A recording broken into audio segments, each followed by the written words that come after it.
Cinema ചക്രവാളത്തിൽ എത്രയോ വർഷങ്ങളിൽ നക്ഷത്രപ്രഭയുള്ള ഒരു അഭിനേത്രിയായിരുന്നു ജമീല മാലിക്. അതിനൊക്കെ പ്രതിഭയും ഉണ്ടായിരുന്നു ഇവർക്ക്. പക്ഷേ നിർഭാഗ്യം ഇവരെ സിനിമയിൽ നിന്ന് മാറ്റി നിർത്തുകയായിരുന്നു. നാടകങ്ങൾ എഴുതുന്നു റേഡിയോയിൽ. ഞാനിപ്പോഴേ എൻ്റെ പേരൻസിൻ്റെ ആ കഴിവ് എനിക്ക് കിട്ടിയിട്ടുണ്ട്, എഴുതാനുള്ള കഴിവ്. അപ്പോൾ അത് റേഡിയോയിൽ ഒരു 10-12 നാടകങ്ങൾ ഞാൻ എഴുതി. റൈറ്റർ എന്ന നിലയിൽ ചെറിയൊരു പേരൊക്കെ ഉണ്ട്, അങ്ങനെ എഴുതുന്നുണ്ട്. സിനിമ വിട്ടിട്ട് ഒരു 20 വർഷത്തോളം ആയിട്ടുണ്ട്. പാണ്ഡവപുരമായിരുന്നു ലാസ്റ്റ്. പിന്നെ ഉണ്ണിക്കുട്ടന് ജോലി കിട്ടിയ ഒരു എക്സ്പെരിമെൻ്റൽ ഫിലിം മുരളി സാറിൻ്റെ കൂടെ ജോഡിയായിട്ട്. ഇത് രണ്ടുമായിരുന്നു ഏകദേശം ലാസ്റ്റ് ഞാൻ അഭിനയിച്ചത്. പിന്നെ VRGയുടെ പടത്തിലൊക്കെ അഭിനയിച്ചിട്ടുണ്ട്. ഇതൊക്കെ അവസാനം വന്ന ചിത്രങ്ങളായിരുന്നു. പിന്നെ കുറേ സീരിയലിൽ ഒക്കെ ആദ്യകാലത്തെ 12 എപ്പിസോഡ് സീരിയലുകളിൽ ഞാൻ അഭിനയിച്ചിട്ടുണ്ട്. ആദ്യകാലത്തെ എല്ലാം ഇമ്പോർട്ടൻ്റ് റോൾസ് ആയിരുന്നു. അങ്ങനെ അഭിനയിച്ചിട്ടുണ്ട്. കയറിലെ ഒരു ഇമ്പോർട്ടൻ്റ് റോൾ, കയർ ഹിന്ദി സീരിയൽ, അതിലൊരു ഇമ്പോർട്ടൻ്റ് റോള്. പിന്നെ സാഗരിക ലക്ഷദ്വീപിൽ ഷൂട്ട് ചെയ്ത അതിലൊരു ഇമ്പോർട്ടൻ്റ് റോളായിരുന്നു. ഇങ്ങനെയൊക്കെ ഞാൻ കുറേ സീരിയലുകളിൽ അഭിനയിച്ചിട്ടുണ്ട്. വിധിയുടെ പലവിധ പരീക്ഷണങ്ങളെയും സധൈര്യം നേരിട്ട സ്ത്രീയാണ് ജമീല മാലിക്. വൈവാഹിക ജീവിതത്തിൽ തോറ്റുപോയപ്പോഴും കണ്ണീർ ഒതുക്കി പിടിച്ചു നിന്നു ഇവർ. അഭിനേത്രിയുടെ ചമയങ്ങൾ എന്നോ അഴിച്ചു വച്ചിരിക്കുകയാണിവർ. വീടുകൾ തോറും ട്യൂഷൻ എടുത്താണ് ഇന്നത്തെ ജീവിതം മുന്നോട്ട് പോകുന്നത്. പിന്നെ എൻ്റെ ഒരു മകൻ, അവനെ എനിക്ക് ശരിക്കും വിദ്യാഭ്യാസം കൊടുക്കാൻ പറ്റാത്തൊരു സ്ഥിതിയിലാണ് ഇപ്പോഴേ.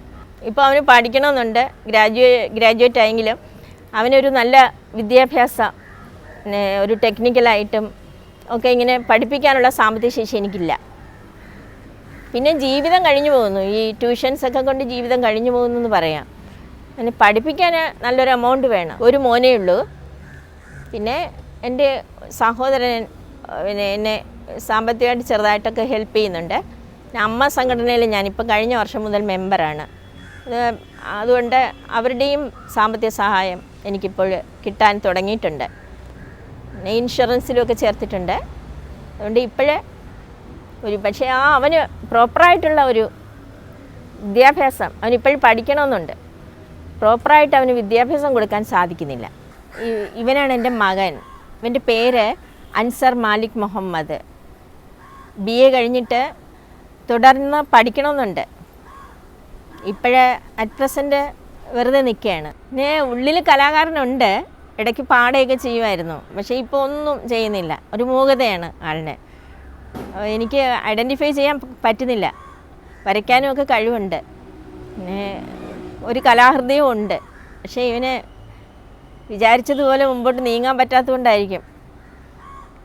നിരാശ എനിക്കല്ല, ഇവനാണുള്ളത് നിരാശ. ഞാനൊരു പ്രതീക്ഷിക്കുന്ന ക്യാരക്ടറാണ്.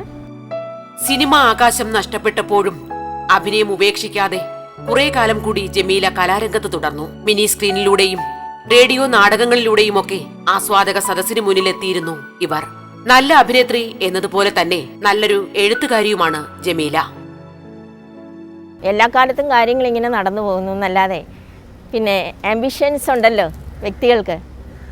ഇപ്പം എനിക്ക് സ്ക്രിപ്റ്റ് റൈറ്റിങ്ങിനും ഒക്കെ കഴിവുണ്ട്. പക്ഷേ എനിക്ക് ഒരു പിന്നെ സീരിയൽ സ്വന്തമായിട്ട് എടുക്കണമെങ്കിലും ഒക്കെ എപ്പിസോഡൊക്കെ തയ്യാറാണെങ്കിൽ സ്വന്തമായിട്ട് കാശുണ്ടായിരിക്കണം എൻ്റെ കയ്യിൽ. ഇങ്ങനെയുള്ള ഒരു സാമ്പത്തിക സ്ഥിതി എനിക്ക് ഒരു കാലം ഉണ്ടായിരുന്നില്ല. പിന്നെ റേഡിയോ ആശ്രയിച്ച് അങ്ങനെയാണ്. റേഡിയോ ഇപ്പോൾ എൻ്റെ ഉള്ളിലുള്ള ആ ഒരു പിന്നെ എഴുത്തുകാരി, അതിന് നിരാശ വരരുത്. അതിന് വേണ്ടിയിട്ട് ഞാൻ എൻ്റെ ആദർശങ്ങളൊക്കെ പിന്നെ എഴുതി ഫലിപ്പിച്ച് റേഡിയോയിൽ അങ്ങനെ ബ്രോഡ്കാസ്റ്റ് ചെയ്യുന്ന അവിടെ നിന്നും ചെറിയ സാമ്പത്തിക സഹായമൊക്കെ കിട്ടും. തലചായ്ക്കാൻ സ്വന്തമായൊരു വീടില്ലാത്ത വളരെ പരിതാപകരമായ ഒരവസ്ഥയിലാണ് ഇന്ന് ജമീല മാലിക്. ഈ കലാകാരിക്ക് സ്വപ്നങ്ങൾ ഒരുപാടുണ്ട്. ആ സ്വപ്നങ്ങൾക്ക് നിറവുമുണ്ട്. പക്ഷേ അവ പ്രാവർത്തികമാക്കാൻ വഴി ഏതുമില്ലാത്ത നിരാശയിലാണ് ഇവർ. ഒത്തിരി പ്രതീക്ഷ വയ്ക്കുന്ന ഈ മകനെ ഒരു കരയിലെത്തിക്കാൻ കഴിയാത്തതിന്റെ സങ്കടം ഈ അമ്മയിൽ വലുതായുണ്ട്. സ്വന്തമായിട്ട് അന്ന് വീടുണ്ടായിരുന്നു. പിന്നെ ചില സാഹചര്യങ്ങളിൽ അത് വിൽക്കേണ്ടി വന്നു. പിന്നെ നിസ്സാര വിലയ്ക്ക് വിൽക്കേണ്ടി വന്നു എത്രയോ വർഷങ്ങൾക്ക് മുമ്പ്.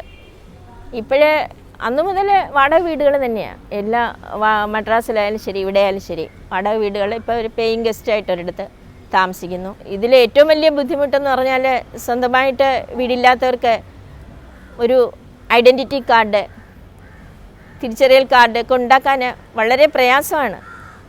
ഒരു വർഷത്തേക്കൊക്കെ ഒരു വീട് തന്നാൽ അതിനകം എൻ്റെ മകനൊരു പാസ്പോർട്ട് ഉണ്ടാക്കാൻ എത്ര പാടുപെട്ടു ഞാൻ.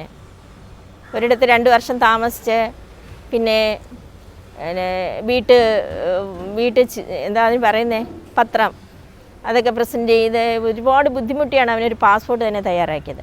എനിക്ക് വളരെയധികം ബുദ്ധിമുട്ടൊന്നും തരുന്ന ഒരു മകനല്ല. അപ്പോൾ ഇന്നത്തെ ചെറുപ്പക്കാരുടെ രീതി നോക്കിയാൽ അവരത് വേണം ഇത് വേണമെന്ന് പറഞ്ഞ് നിന്നാൽ ഞാൻ എങ്ങനെയാണ് അതൊക്കെ സാധിച്ചു കൊടുക്കുക? അങ്ങനെയുള്ള ബുദ്ധിമുട്ടുകൾ തരില്ല. പക്ഷെ അവന് പഠിക്കണമെന്നുണ്ട്. അവനെന്തൊക്കെ പ്രോജക്റ്റ് ഉണ്ട് പഠിക്കാനുള്ള, എന്തൊക്കെ വരച്ചൊക്കെ തയ്യാറാക്കുന്നതാണ്.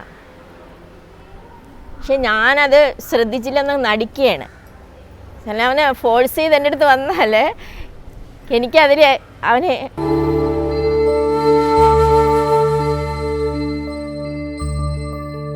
വലിയ ആൾക്കൂട്ടങ്ങൾക്ക് നടുവിലെ താരമായിരുന്ന ഇവരെ ഇന്ന് അറിയുന്നതും സ്നേഹിക്കുന്നതും വളരെ കുറച്ചാളുകൾ മാത്രമാണ്. നഷ്ടപ്പെട്ടു പോയ ആരാധക ലോകത്തേക്ക് വേറിട്ട ചില കഥാപാത്രങ്ങളെ അവതരിപ്പിച്ചുകൊണ്ട് തിരിച്ചെത്താനാകുമെന്ന് പ്രതീക്ഷിക്കുന്നുണ്ട് ജമീല. പ്രതീക്ഷിക്കാതെ ഒരു റോൾ വന്നു ചേരാം, അങ്ങനെ ആഗ്രഹമുണ്ട്. ആഗ്രഹം എന്ന് പറഞ്ഞാൽ വളരെയധികം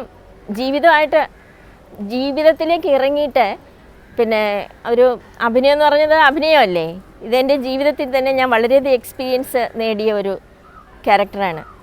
ജീവിതത്തിൽ എനിക്ക് ധാരാളം സുഹൃത്തുക്കളുണ്ട് പല മേഖലകളിലും. ഇങ്ങേറ്റം മീൻ കൊണ്ടു പോകുന്ന സ്ത്രീകൾ തൊട്ട് അങ്ങ് റോയൽ ഫാമിലിയുള്ള ആൾക്കാർ വരെ എൻ്റെ ഫ്രണ്ട്സാണ്. അപ്പോൾ അങ്ങനെയുള്ള അവരുമായിട്ടുള്ള ആ ഒരു സഹകരണ മനോഭാവവും പെരുമാറ്റവും പലരും എന്നെ റെസ്പെക്റ്റ് ചെയ്യുന്നുണ്ട്. അപ്പോൾ ഇതൊക്കെ ഒരു പക്ഷേ എനിക്ക് ഫ്യൂച്ചറിൽ ഒരു നല്ല ക്യാരക്ടർ ചെയ്യാൻ ഒരുപക്ഷെ സഹായമായിരിക്കും.